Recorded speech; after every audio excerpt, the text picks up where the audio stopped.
appreciate the chairwoman for yielding and for her leadership on our committee. I rise today to offer my strong support for H.J. Res. 37. This legislation is about protecting our nation's workers, small businesses, and taxpayers.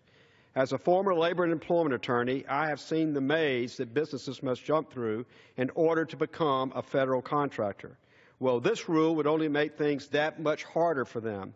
This regulation, due to the price of compliance, could force small and medium-sized businesses who can't afford to hire a massive legal team out of being able to get contracts with the federal government.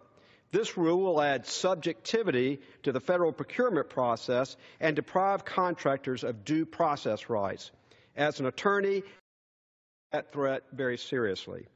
We should be in the business of supporting policies to make it easier for these kinds of businesses to get new work, not harder. Now, Mr. Speaker, I know my colleagues on the other side say this is just about punishing bad actors. But this rule would require federal contractors to disclose even alleged violations of wrongdoing, regardless of whether or not there is any credibility to the claims. Right now, there are effective policies in place to prevent bad actors and contractors that break the law from receiving government contracts.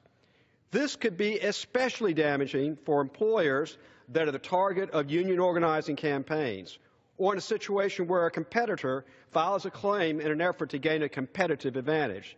It elevates the risk of frivolous complaints and the loss of business.